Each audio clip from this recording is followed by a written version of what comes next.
पहली शिक्षा जो यही है, श्री रामचंद्र जी को जब वनवास के लिए आज्ञा दी गई माता कैकेयी के द्वारा, तो माता कैकेयी ने आज्ञा दी और रामचंद्र जी ने दशरथ जी से ये कन्फर्म नहीं करने गया कि यही है आज्ञा या आपको कुछ और भी डिज़ायर है।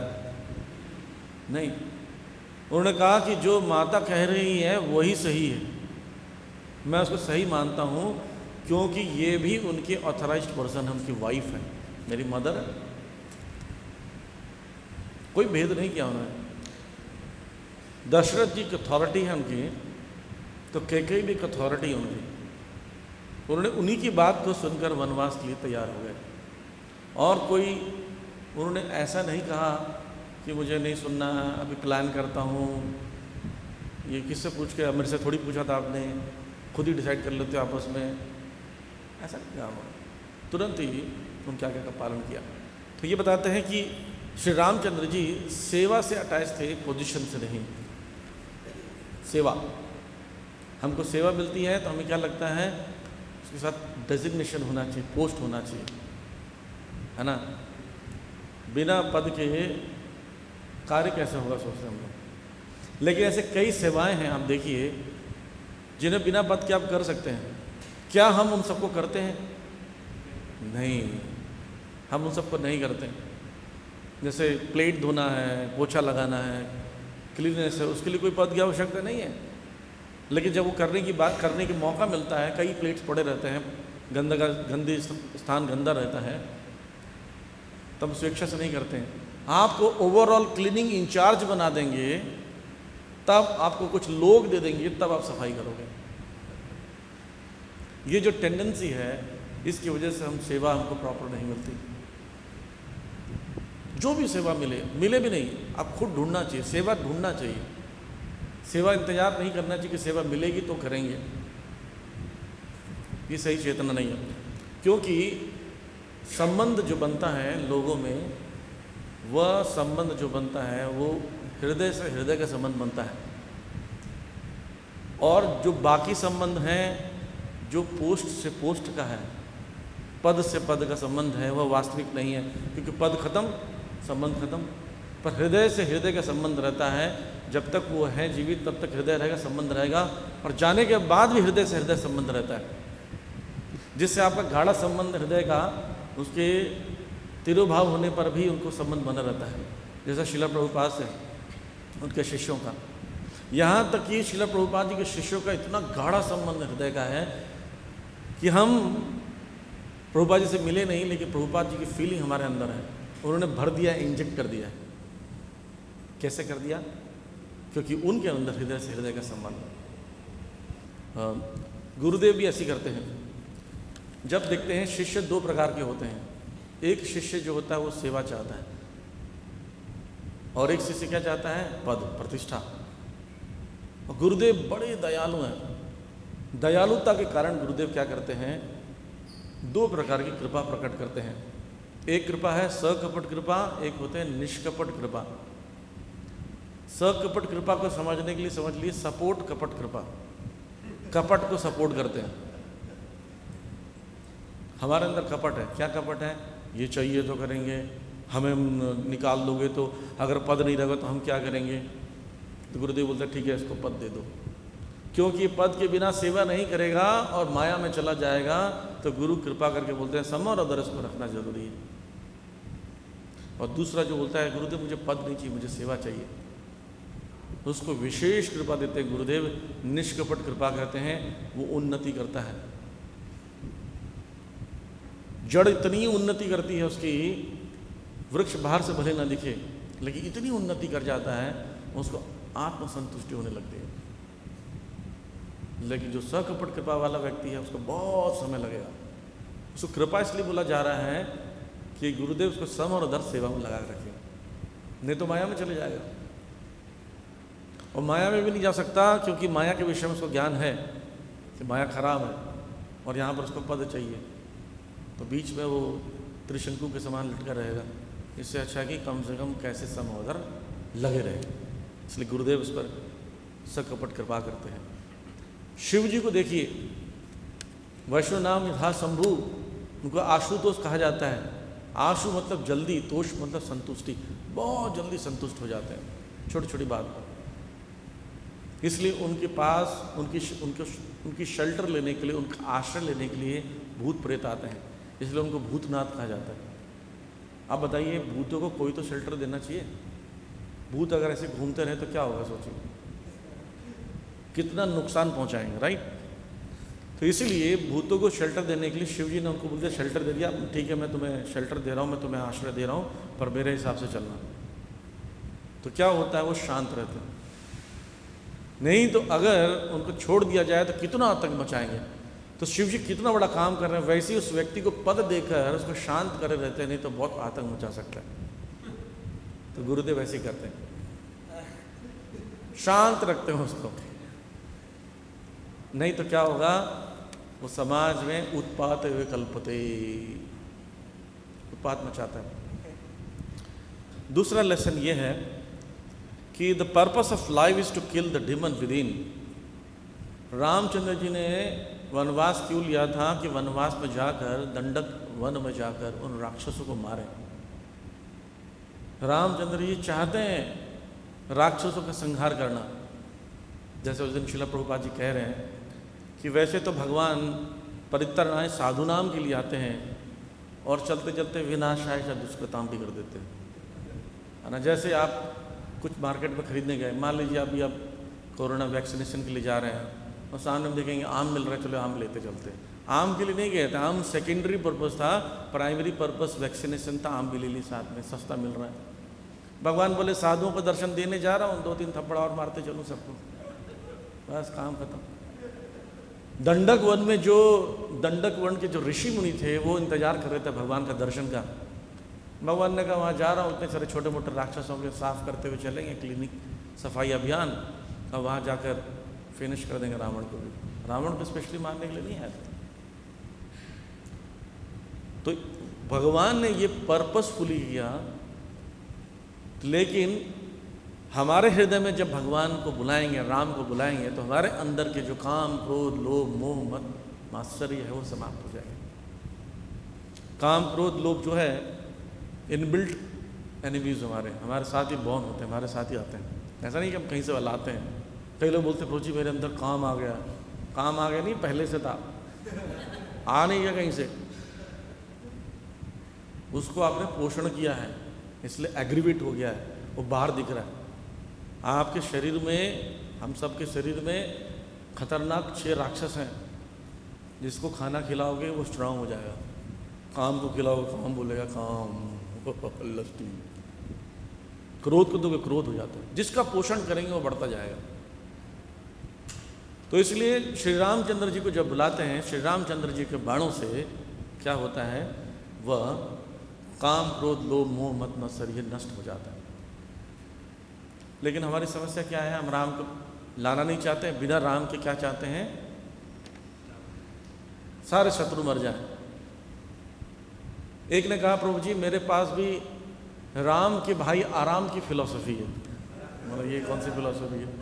बोले आराम फिलॉसफी है। आराम में ही राम छुपा है। जब भी मैं आराम करता हूँ तो ऐसा लगता है ये राम आ रहे हैं। बोलते मैंने बोला ये क्या, इससे क्या फ़ायदा होगा? प्रभु ये आराम में बड़ा फ़ायदा है, क्योंकि जब जब मैं आराम करता हूँ पाप नहीं करता हूँ, जब जब आराम करता हूँ अपराध नहीं करता हूँ, जब जब आराम करता हूँ काम, क्रोध, लोभ, मोह, मत्सर्य बिल्कुल नहीं होता है। देख लीजिए फिलॉसफी, आराम फिलॉसफी। मैंने कहा आपके पास एक बहुत बड़ा शत्रु है, जो राम के 2 शत्रु हैं उनमें से है कुंभकर्ण, वो आलस, वो तो आपके पास है ना। बोले प्रभु एक शत्रु से काम चला लेते हैं, बाकी सब तो बच गए। तो इस प्रकार से आराम फिलॉसफी बुलाते गए। लेकिन देखिए ये आलसपन जो है, ये शत्रु जो आलस है बड़ा खतरनाक है, और ब्रह्मचारी जीवन में सबसे बड़ा शत्रु आलसपन है। क्यों पता? क्योंकि आलस जैसे ही आपके जीवन में आएगा, आप अकेले होंगे, अकेले में ये सारे शत्रु एक्टिव हो जाते हैं 6 के 6। काम एक्टिव हो जाएगा, क्रोध एक्टिव हो जाएगा। हमको लगता है जी ब्रह्मचारी जीवन में आपको टेंशन नहीं है, न कोई जाना नहीं, काम करना नहीं है, बिजनेस करना नहीं, कोई धंधा पानी करना नहीं है, रिलैक्स हो गया, अब तो बढ़िया ज़िंदगी कट जाएगी ऐसी, सेटल हो गया जी। जैसे लोग कनाडा में सेटल हो जाते हैं ना जाकर, हम भी आश्रम में सेटल हो गए जी। हमारा ये कमरा है, दिस इज माई बॉक्स, यहाँ पर सामान रखते हैं और मैं सेटल हो गया हूँ जी। ये सेटल होने का जो भावना है ना, यही आपको इस संसार में बांध कर रखेगा। ये भौतिक संसार सेटल होने की जगह नहीं है। ये भौतिक संसार जो है ये टॉयलेट है, शौचालय है, जिसमें सोचना नहीं है, सोच के निकल जाना है। शौचालय नहीं है, सोच के निकल जाना है। टॉयलेट में किस लिए जाते हैं? मल त्यागते हैं, फ्लश चलाते हैं, कार्यक्रम समाप्त, फ्लश किया, वापस किए कराए पर पानी फेंक रहा, चला गया। ऐसे ही हमारे संसार में है, अपने अनर्थों को नष्ट करो, त्यागो और चलो। गुरु महाराज उस दिन कह रहे थे कि पास्ट में जितने सारे आपने गलत कार्य किए हैं उस तरफ मत देखो, ठीक उसी प्रकार जैसे मल त्यागने पर उसको देखते नहीं हो। कोई देखता है कि मल को मेरे पीले पीले सोने चले गए? कोई नहीं देखता है। जस्ट त्यागो, फ्लश चलाओ, चलो, दैट्स ऑल। ऐसे ही अपने अनर्थों को त्यागो और चलो। लेकिन हम क्या सोचते हैं, नहीं यहीं सेटल होंगे, अनर्थों को मेंटेन करेंगे। तो ये जो काम, क्रोध, लोभ, मोह, मत, मत्सर, ये अनर्थ हैं, ये रामचंद्र जी के द्वारा ही मारे जाएंगे। रामचंद्र जी सौम्य हैं, धीरे से प्रवेश करते हैं हृदय में। ऐसा लगता ही नहीं कि राम शायद मार भी देंगे। हरे कृष्ण मंत्र ऐसे ही है, देख के लगता बड़ा सॉफ्ट सा है, सिंपल सा है, ये तो सब जानते हैं, कोई सीक्रेट नहीं है जी, इसको जपने से क्या होगा। लेकिन जब तक क्या हो गया, कलर चेंज हो गया, हेड शेव हो गया, कंटी वाला हो गया, घर छूट गया। कितना खतरनाक है। धीरे से प्रवेश करता है और सब कुछ विनाश, भौतिक संसार। ऐसे ही रामचंद्र जी, रावण ने बड़ा हल्के में लिया। रावण ने सोचा मनुष्य ये क्या मारेगा मुझे। श्रील प्रभुपाद जी एक स्थान पर कहते हैं, जो निद्रा के ऊपर लेटर्स जितने हैं प्रभुपाद जी के, जितने आदान प्रदान हैं, उससे प्रभुपाद जी किसी ने पूछा कि प्रभुपाद मैं बहुत ज़्यादा सोता हूँ, तो मैं अगले जन्म में क्या बनूँगा। प्रभुपाद जी कहते हैं, अगर तुम 12 घंटे सो जाते हो दिन में, तो अगले जन्म में कुंभकर्ण बनोगे। बोले प्रभुपाद कैसे? बोले 24 घंटे का आधा 12 घंटा, यानी पूरे साल का 6 महीना, और 6 महीना सोता था कुंभकर्ण, तो हुआ ना आधा। तो कोई 12 घंटे सो रहा है टोटल करके, तो कुंभकर्ण का भाई हो, और कुछ नहीं। तो ये ध्यान देना जरूरी है। और मेघनाथ जो था, अहंकार, शक्तियों का अहंकार। कभी कभी हमारे जीवन में बहुत सारी शक्तियाँ आती हैं, गुण आते हैं, अच्छा कीर्तन करते हैं, अच्छा लेक्चर देते हैं, अच्छा डांस करते हैं, अच्छी कुकिंग करते हैं, तो हमारे अंदर अहंकार आ जाता है। या शक्तिशाली है बहुत ज़्यादा, अहंकार आ जाता है, मैं तो ये करता हूँ, इन लोग को देखो खड़े रहते हैं, डांस नहीं करते, मेरे को देखो क्या डांस कर रहा हूँ, ऐसा उछल कूद रहा हूँ, या मैंने आज इतने लोगों का कुकिंग अकेले कर लिया, क्या शक्ति मेरे अंदर। तो उसको बलराम जी, लक्ष्मण जी मार देते हैं आसानी से। तो हमें प्रार्थना करना चाहिए बलराम जी से कि हमारे इस अहंकार को नष्ट कर दीजिए, आप शंकरषण हैं, और खींच लीजिए मेरे अंदर से ये पाप, ये भावना है, अपराध की भावना निकाल फेंकिए। ये प्रार्थना करना चाहिए। और एक राक्षस था मरीचि, मामा मरीचि कहते हैं उनको। वो छल, दंभ, बहुत अच्छा वर्णन किया गया है शास्त्रों में कि अहंकार और दंभ में क्या अंतर है। अहंकार मतलब कोई वस्तु, कोई गुण, कोई चीज़ें आपके पास है और उसका घमंड होना, उसका अहंकार होना। मान लीजिए आप अच्छा गाते हैं और फिर सोचते हो मैं अच्छा गाता हूँ, हालांकि उसके पीछे सोर्स कृष्ण है, तो उसको अहंकार कहते हैं। पर आप अच्छा नहीं गाते हैं और फिर भी लोग ज़बरदस्ती अहंकार है। जैसे किसी के पास कोई मोबाइल नहीं है और बोलो मेरे पास मोबाइल है, आईफोन, यू नो आईफोन, तो उसको बोलते दम है नहीं, फिर भी अहंकार का दिखाना, ये ज़्यादा खतरनाक है। फिर ऐसा व्यक्ति, देखिए अहंकार उसके पास है और वस्तु भी उसके पास है, तो उसको भी एक बार सुधारा जा सकता है, समझाया जा सकता है। सोते हुए को उठाया जा सकता है, जो जानबूझ के सो रहा उसको नहीं उठा सकते, बहुत मुश्किल है। तो दंभी व्यक्ति को बचाना मुश्किल है। तो हमारा जीवन का यही पर्पस होना चाहिए कि हमारे जीवन में राम आए, हमारे जीवन के जितने भी डिमंस हैं, जितने भी शत्रु, उनको मार डालें। तीसरा है, every situation is an opportunity to progress. हर एक स्थिति हमारे लिए उन्नति का एक मौका है, हर एक परिस्थिति। अब उस परिस्थिति को आप लेते कैसे हैं, है ना। जब हमारे जीवन में कष्ट आता है, उस कष्ट को जैसे आप डील करते हो, उससे पता चलता है कि आपकी मानसिकता क्या है। बीमारी होती है तो बीमारी में क्या करते हैं, जैसे एक भक्त भगवान से प्रार्थना करता था, हे भगवान मेरी अध्ययन अच्छा नहीं होता, मैं रीडिंग करना चाहता हूँ, मुझे समय नहीं मिलता। भगवान से प्रार्थना करता है और बिल्कुल निष्कपट भावना से प्रार्थना करता है। कई प्रार्थनाएं कंडीशन होती है, भगवान मैं आपसे चाहता हूँ आपका दर्शन हमेशा होता रहे, नीचे स्टार रहता है, कंडीशन अप्लाई, मुझे कुछ नहीं होना चाहिए, नहीं तो भगवान यहाँ से मार के आपको ले जाएंगे दर्शन के लिए। कुंती बनाने का कहते विपदा संतु विपदा आए, विपदा मेरे जीवन में आए, क्यों, जब जब विपदा आता है तो आप दर्शन देते हैं, आपका दर्शन होता है। और आपका दर्शन होने से क्या है, संसार का दर्शन नहीं होता। तो कुंती महारानी को दर्शन जो श्लोका है, वो श्लोक भी क्या बोलते हैं पढ़ते समय, हाँ तो ये कुंती महारानी का श्लोक है, हमारा नहीं है, कहीं भगवान सुन न लें और बोलेंगे तथास्तु और इच्छा पूरी होगी तो क्या होगा, विपदा आएगी आपके जीवन में। इसलिए वो कुंती महारानी का श्लोक को भी बड़ा संभल के बोलता है कि कुंती महारानी का श्लोक है। पर ये नहीं, प्रार्थना कैसी होना चाहिए, हे भगवान मैं आपके चरणों में पूरी तरह शरणागत हूँ, आपकी कृपा होगी तो मैं आपका स्मरण जीवन भर करता रहूँगा।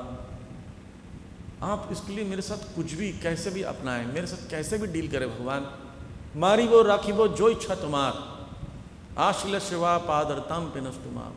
ये होता है अनकंडीशन लव।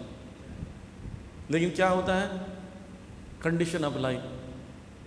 तो भगवान हमारे हृदय में बैठे रहते हैं, वो बोलते हैं ये प्रार्थना तो कर रहा है पर ये चाहता है कि कष्ट ना आए। तो एक भक्त ने बड़े निष्कपट इच्छा से प्रार्थना की कि भगवान मेरी रीडिंग नहीं होती है, बहुत सारी सेवाएं हैं, मैनेजमेंट की सेवाएं, प्रीचिंग की सेवाएं, हेल्प मी। भगवान ने उसका पैर तोड़ दिया, टांग टूट गया, प्लास्टर लग गया जी, अब वो कहीं जा नहीं सकता, 2 महीने के लिए बिस्तर पर। तो मैंने उनसे मिला, मतलब प्रभु जी आपको इतनी साधना करते हैं, इतनी सेवा करते हैं, ऑल्टर जाते हैं डेली, आपका पैर टूट गया। तो बोलते हैं मेरे पर विशेष कृपा हुई कृष्ण की, अब मैं अध्ययन करूँगा। आप समझ रहे कैसे उन्होंने लिया, चोट लगी, नहीं तो बोलेगा मैं इतनी सेवा करता हूँ, ये मिला मुझे, मेरी माला करने का ये फल मिला मुझे, माला ही नहीं करूँगा। नहीं, उन्होंने क्या सोचा, भगवान की विशेष कृपा, मेरी चैंटिंग अच्छी होगी, रीडिंग अच्छी होगी, मेरा साधना अच्छा हो जाएगा। ऐसे ही हमें देखना पड़ेगा पॉजिटिव चीज़ों में। Every opportunity is a good opportunity for progress in Krishna consciousness. लेकिन हम क्या सोचते हैं, हर चीज़ नेगेटिव है, क्योंकि हमारा मन नेगेटिव है। माइंड नेगेटिव जब रहता है तो अच्छा चीज़ भी बुरा ही लगता है, और मन पॉजिटिव होता है, पॉजिटिव बोलने से भी खतरा लगता है आजकल तो। जब भी कोई मन पॉजिटिव होगा तो हर चीज़ अच्छा लगेगा। जैसे राधा रानी खींचती हैं धाम की ओर, आ जाओ आ जाओ, और माया धक्का देती है, जाओ यहाँ से, त्रिशूल मार मार के, जाता क्यों नहीं। तो दोनों एक ही कार्य कर रहे हैं, पर हम माया को क्या बोलते हैं, माया हमारे अगेंस्ट है। माया एक्चुअली अगेंस्ट नहीं है, मन आपके अगेंस्ट है। मन जब माया से मिल जाता है, मन माया और कली, ये 3 जो मिल जाएंगे ना तो हालत ख़राब कर देते हैं, बहुत हालत ख़राब होती है। क्योंकि कली सबसे ज़्यादा प्रोमिनेंट है इस समय, और मन हमारे फेवर में नहीं, हमारे अंदर ही रहता है शत्रु। और माया फुल फैसिलिटी देती है, जो मन चाहता करो, फुल फैसिलिटी। इसलिए बचने का तरीका क्या है, गुरु कृष्ण के शेल्टर ले। एक प्रवचन में सुन रहा था मैं, गुरुदेव कह रहे हैं कि आपके साथ 2 आपके बॉडीगार्ड हैं, बुद्धि और मन, दोनों बगल में आत्मा के साथ। अब वो चलते रहते हैं, आपको सुरक्षा प्रदान करने के लिए वो खतरनाक बॉडीगार्ड है। और कुछ समय के बाद आपको एक SMS आता मोबाइल में, उसमें लिखा रहता है ये दोनों बॉडीगार्ड जो हैं दुश्मन से मिल चुके हैं। आपको कैसा अनुभव होगा, ऐसा अनुभव होना चाहिए। तो सबसे पहले क्या करोगे आप, बॉडीगार्ड पता चल लगा तो सबसे पहले क्या करोगे, अब बोलोगे ये बॉडीगार्ड मुझे नहीं चाहिए, मैं तुम्हें दोनों को नौकरी से निकालता हूँ। सिमिलरली मन और बुद्धि से काम लेना बंद कर दो। किससे लेना चाहिए? गुरु, साधु, शास्त्र। 3 गार्ड लेकर आना चाहिए अपनी लाइफ में, गुरु, साधु, शास्त्र। तीनों आ जाएंगे तो ये अपने आप शेल्टर में आ जाएंगे इस तरह से, है ना। तो यही बात बताई गई। इसलिए हर समय हमें मौका मिलता है कुछ सेवा का, लेकिन हम क्या करते हैं? अलग प्लान करते हैं अपना, सुविधाओं का, सब कुछ का। जैसे राम को वनवास जाने के लिए जब बोला गया तो राम वनवास गए, तो आज भी राम का गुणगान हो रहा है। नहीं, ये नहीं कि ठीक है जी रामचंद्र जी बोले मैं नहीं जाता और आज राम का गुणगान नहीं होता। आज भी हम सोच रहे हैं उन्होंने इतना बड़ा सेक्रीफाइस किया था, क्योंकि उन्होंने कहने पर सेक्रीफाइस किया। भक्ति विनोद ठाकुर क्या कहते हैं कि मैं कुरुक्षेत्र में अपना भजन कुटीर बनाऊंगा। तो कुरुक्षेत्र में कोई वृंदावन में बनाता है, कोई जगन्नाथपुरी में बनाता है, या कोई मायापुर में बनाता है, नवद्वीप में बनाता है, कुरुक्षेत्र में क्यों बना रहे हैं? क्योंकि वहाँ पर सेवा की आवश्यकता है। श्रीमती राधा रानी वहाँ दुखी हैं, वहाँ श्रीमती राधा रानी कौन से भाव में है? योगिनी भाव में है कि कृष्ण छोड़ के चले गए। वृंदावन में हमेशा सेटिस्फाइड है। यहाँ नहीं, जहाँ सेवा की आवश्यकता है वहाँ जाने पर गुरु और कृष्ण खुश होते हैं। मंदिर में, प्रांगण में, कहीं पर इमरजेंसी सेवा जब लगाया जाता है तब इफ बट करते हैं, तब कृपा नहीं मिलती। जहाँ बोला जाए जाओ, तुरंत तैयार हो जाइए, देखना कृपा मिलेगा। इसलिए इफ बट नहीं होना चाहिए। अयोध्यावासी जो हैं श्री रामचंद्र जी के लिए अपना पुरखों का घर बार छोड़ दिया अयोध्यावासियों ने। श्री रामचंद्र जी ने ये छोड़ दो सब कुछ। एक बूढ़ा अयोध्यावासी तो भी बोलते मैं भी जाऊंगा इनके साथ। बोले अब दादाजी अब कैसे जाएंगे? बोले भले ही रास्ते में मर जाऊंगा, राम के बिना नहीं रहूंगा। तो राम के लिए उन्हें अयोध्या छोड़ दिया, फैसिलिटी छोड़ दी, अपना जीवन, घर बार सब कुछ छोड़ दिया।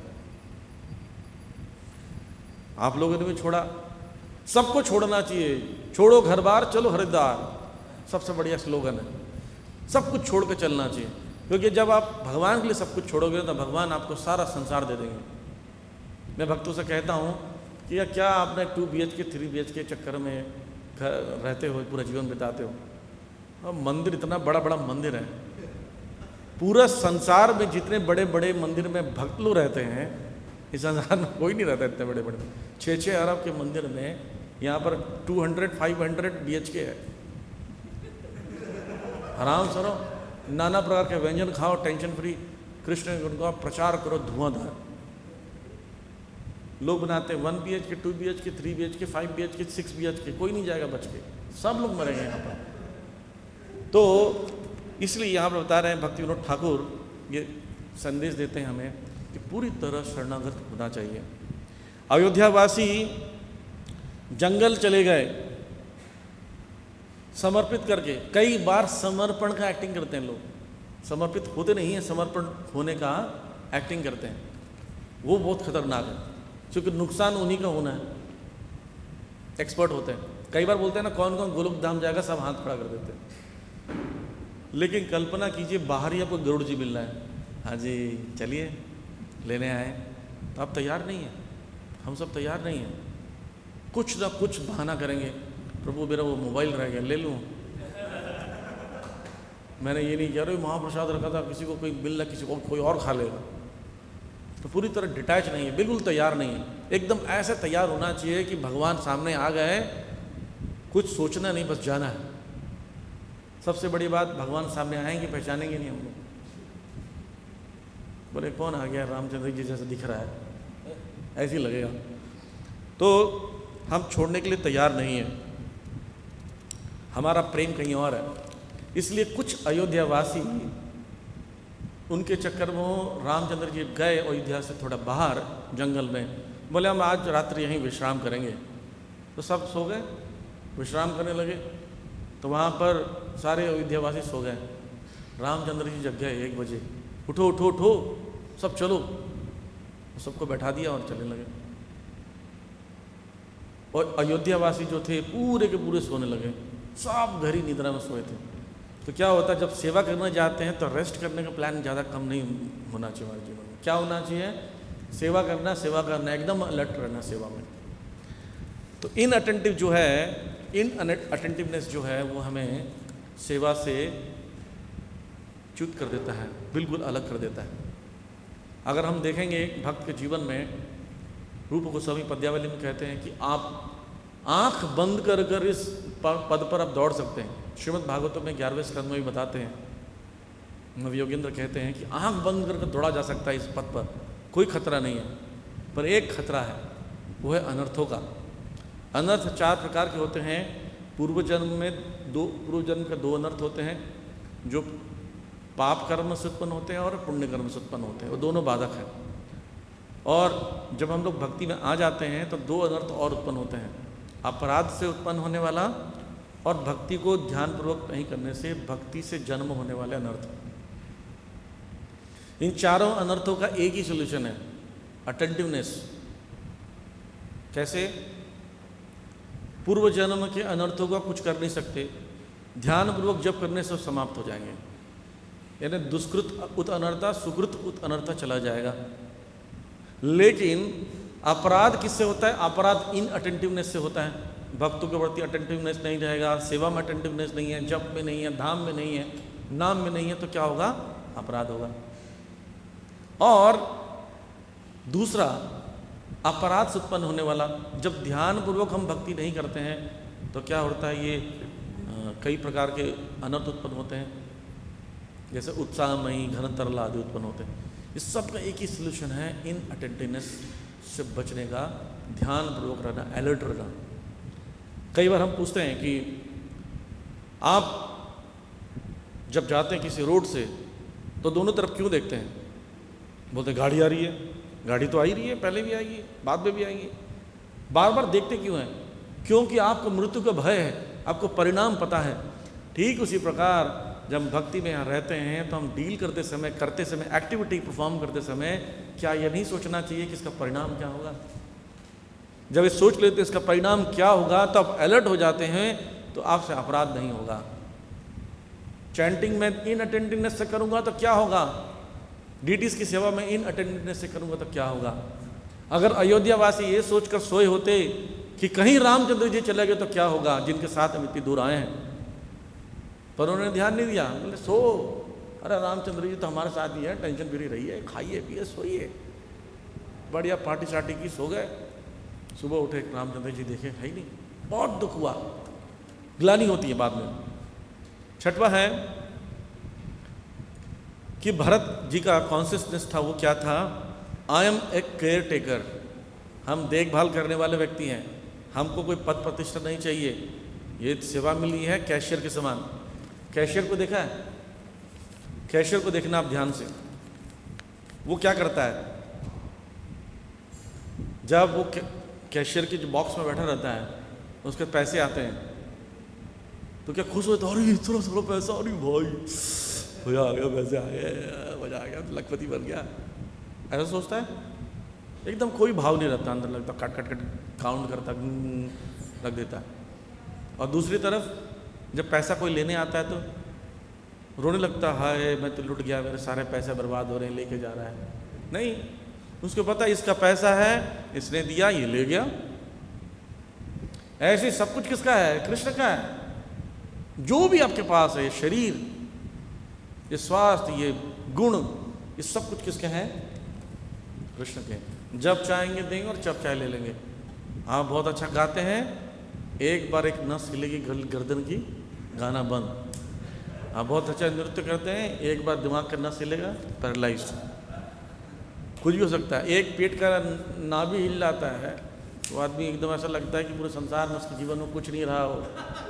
नाभि हिलने के बाद ऐसे भटकता रहता है कि पूछो मत, क्या हो गया प्रभु, नाभि हिल गया प्रभु, कोई नहीं जानता नाभि हिलने से क्या होता है, ऐसा हो जाता है। सातवां है, when Surpanakha nose and ears were cut, then her nature came out. Surpanakha बहुत सुंदरी बन के आई थी। लक्ष्मण जी पहचान गए अंदर क्या है, नाक काट दिया, कान काट दिया, असली रूप दिखा। जब हमारे जीवन में कष्ट आता है तब हमारी असलियत पता चलती है, हम कौन हैं। जब डांट पड़ती है, जब फैसिलिटी नहीं मिलती है, जब आपसे पद छीन लिया जाता है तब हम दिखाते हैं हम कौन हैं। ऐसे तो हम्बल बने रहेंगे। जैसे आप बाहर यहाँ से निकले क्लास से बाहर और एक डिवोटी को सेवा दी गई है, जो भी आएगा उसके सिर पर डंडा मारना है, धड़ाम ऐसा मारना है, सोच ली सेवा है। तब आप बताएंगे कि आपके अंदर कौन सा रस है। जैसे कि नींबू को निचोड़ने से नींबू का रस निकलता है, आम को निचोड़ने से आम का रस निकलता है, संतरे को निचोड़ने से संतरे का रस निकलता है। जब आपको निचोड़ा जाएगा तो आपके अंदर से जो रस निकलेगा ना, वही था आपका। क्या रस था आपके अंदर? शांत रस था या क्रोध उग्र रस था? तो जब आपके साथ दुर्व्यवहार होता है, बोलते प्रभु जी मैं तो बहुत ईमानदार हूँ। मैंने पूछा आपके जीवन में कब कब आपको ईमानदार होने का मौका मिला है, कब कब आपको बेईमान होने का मौका मिला है? उस समय आप ईमानदार थे कि नहीं? That is most important thing. जैसे एक प्रभुपाद जी कथा सुनाते हैं, एक बार एक व्यक्ति था, वो ना 25-30 लैंग्वेजेस जानता था, अलग अलग भाषाओं में, सब भाषाओं में सबसे बात करता। लोग विचार करते ये इसको एक्चुअली लैंग्वेज क्या है, इसका मदर टंग क्या है? तो एक व्यक्ति बताता है ना, इसकी ये बैठा रहेगा ना, पीछे से जाके एक थप्पड़ मारना, वो जिस लैंग्वेज में गाली देगा ना, समझना वही लैंग्वेज इसका। तो जब आपको असलियत निकलना है, आपके साथ कष्ट आता है, तो आप जो व्यवहार करते हो विपरीत अवस्था में, वो आपकी असलियत है। देखिए फेवरेबल टाइम में आता बहुत हम्बल बन जाते हो, सब कुछ हाथ जोड़ लेते, हाँ प्रभु जी हम ये सब कुछ पढ़ेगा। एक थप्पड़ पढ़ने के बाद बोलो जानते हो मैं कौन हूँ? मैं 5 साल हो गए मुझे इस्कॉन में, 5 साल पहले बहुत बड़ा गुंडा था, बता दूंगा। बड़ा उसको गर्व होता है कि मैं पहले गुंडा था, उसको मेंटेन कर रहा है। तो इस प्रकार से सूर्पणखा से भी शिक्षा लेना चाहिए हमें। 8वां है, सीता जो है भक्ति की पर्सोनिफाइड है, पर्सोनिफिकेशन है। तो सीता जी को धोखे से प्राप्त करना चाहा रावण ने, पर क्या मिला? छाया सीता। ऐसी ही भक्ति को चालाकी से नहीं ले सकते, चालाकी का विषय नहीं है ये, समर्पण का, सरलता का विषय है भक्ति। कई बार ऐसे होते हैं, देखा गया है कि लोग क्रिकेट बनना चाहते हैं, प्रसादम का टाइम है तो सुपरमैन बन के उड़ के पहुंच जाएंगे, प्रसादम के लाइन में बैठ जाएंगे। और डिस्ट्रीब्यूशन करने, कौन कौन डिस्ट्रीब्यूशन करेगा? तुरंत अपंग बन जाते हैं, प्रभु जी पेट दर्द है, ये है वो है। क्यों? वो सोचते हैं मैं बहुत चालाक हूँ, इस लाइन में बैठूंगा तो बड़ा आनंद आएगा। एक बार मैं वृंदावन गया था सेवा में, एक भक्त को देखा, बड़ा ही चतुर, पकोड़े का शौकीन, पकोड़ा खाने वाला।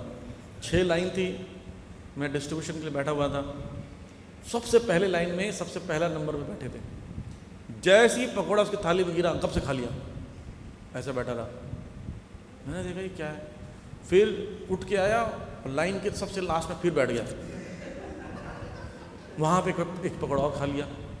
फिर वहाँ से उठा, इस लाइन के सबसे सामने बैठ गया, वहाँ पकौड़ा खा लिया। ऐसे करके 6 पकौड़े खा लिए। मैंने बोला आप देख रहे हैं, देखो जो बांटता है वो कभी नहीं देखता चेहरा, चेहरा इतना नहीं देखता है। मैंने उसको 2 बार नोटिस कर लिया। मैंने कहा प्रभु ये क्या कर रहे हो? प्रभु ये पकौड़ा बहुत अच्छा लगता है। तो बोला काम करो, आप अब सेवा करो हमारे साथ।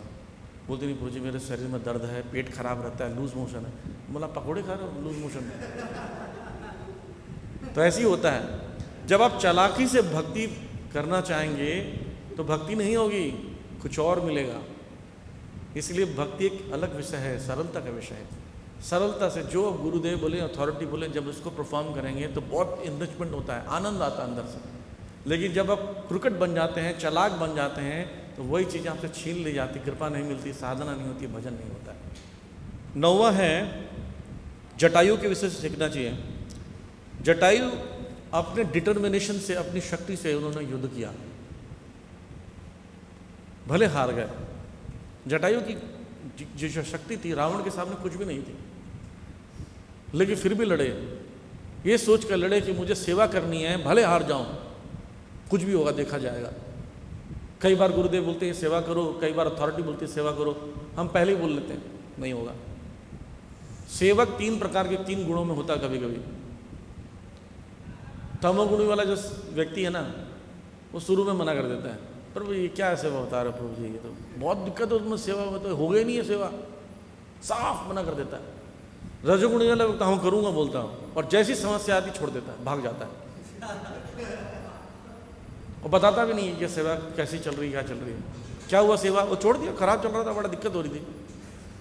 और सतगुणी वाला सेवा जो होता है वो करता रहता है, कष्ट भी वो मेंटेन करता है, क्योंकि मेंटेनेंस जो है, मैनेजमेंट का काम है, वो सतगुणी का काम है। इसलिए भगवान विष्णु ने सेवा की जिम्मेदारी ली, आसान नहीं है। तो इसलिए हमें जटायु के समान सेवा करना चाहिए। भगवान ने उनका प्रयास देखा, सफलता नहीं देखी। भगवान के पास एक अकाउंट है, उस अकाउंट का नाम है प्रयास अकाउंट, प्रयास का एंडेवर अकाउंट, और यमराज के पास अकाउंट है कर्म अकाउंट। भगवान सिर्फ हमारा प्रयास देखते हैं, यहाँ तक कि आप मन में निर्णय ले लेते हैं कि अब मैं ध्यानपूर्वक जप करूँगा, भगवान खुश हो जाते हैं, एकदम खुश हो जाते हैं, अरे संकल्प किया उसने। जैसे वो कथा सुनते हैं गौरैया का, गौरैया के जो अंडे समुद्र बहा के ले गया, तो गौरैया ने क्या संकल्प लिया, मैं समुद्र को सुखा दूंगी। एकदम इम्पॉसिबल सा है, संसार के सारे टुल्लू पंप लगा दो उसमें और सारा पानी खींचोगे, समुद्र सूखने वाला नहीं है। चिड़िया अपनी चोंच से कैसे निकालेगी, सोच के देखिए। लेकिन संकल्प लिया मुझे करना है, उस संकल्प से भगवान खुश हो गए और गरुड़ जी को बोलते जाओ तुम्हारी प्रजाति की है, रक्षा करो। गरुड़ जी इतने विशाल है, वहाँ जाके खड़े हो गए समुद्र के सामने। समुद्र इतना छोटा सा लग रहा है, अंडे दे रहे हो कि तुम्हें सुखा दूं। समुद्र ने एक्स्ट्रा अंडे दिए, बोले भाई ये देख लो अपना, कुछ एक्स्ट्रा भी ले जाओ, हमें ज़रूरत नहीं है, मैं सुखा देंगे, अंडे ही बचेंगे नहीं, सूखने के बाद तो अंडे ही अंडे होंगे चारों तरफ। तो संकल्प से भगवान कृष्ण खुश होते हैं। हमारा संकल्प नहीं रहा, शुरू से ही बोल लेते नहीं हो जाएगा प्रभु जी, माला कहते खराब चल रही है, प्रयास करना होगा नहीं, मुश्किल। आप डिटर्मिनेशन रखो प्रभु जी, डिटर्मिनेशन खत्म हो गया, माया बहुत शक्तिशाली प्रभु जी, हम तो हार मान गए।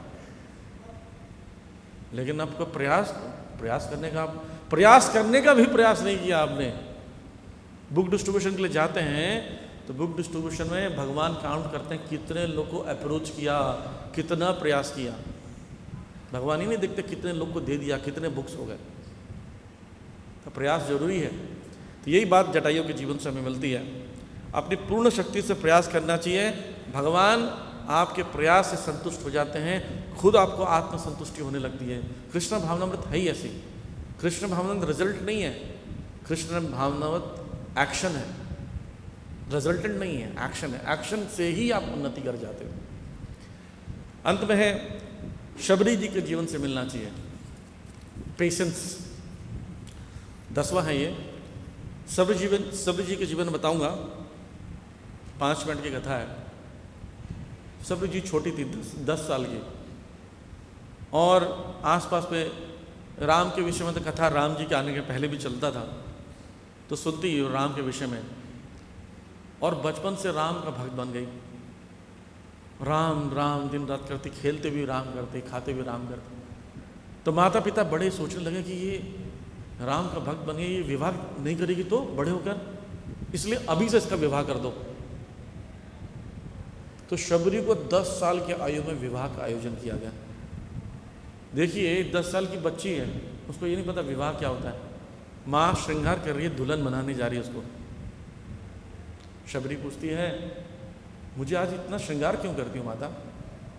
बोलती बेटी तुम्हें जाना है किसी के साथ। किसके साथ जाना है? बोलते जो तुम्हारे स्वामी बनने वाले हैं उनके साथ जाना है। मेरे स्वामी राम आएंगे? बोले नहीं नहीं, कोई और है, राम नहीं है। बोलते राम के अलावा मेरे स्वामी कोई नहीं हो सकते, मैं किसी के साथ नहीं जा सकती, मेरे तो वही आराध्य हैं। 10 साल की आयु में शबरी जी का, और वो घर से भाग जाती है। भागेगी कहाँ? समाज उनको ढूंढता है, जंगल में भागकर छुप जाती है, एक मतंग ऋषि के आश्रम में जाकर छुप जाती है। उस आश्रम में ब्रह्मचारी और सन्यासी सब भगा देते हैं, कहाँ आ रही हो। तो जाकर वो पेड़ के पास छुप जाती है।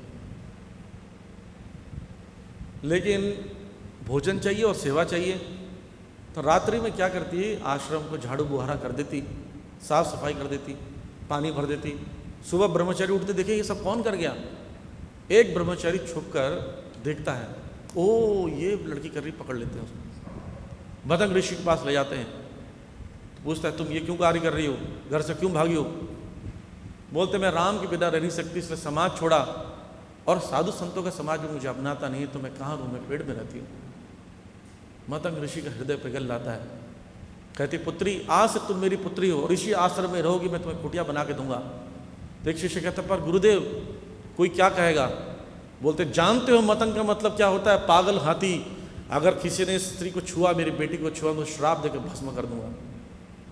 शांत हो जाते सब लोग। मतंग ऋषि के आश्रम में रहना शुरू कर देती है।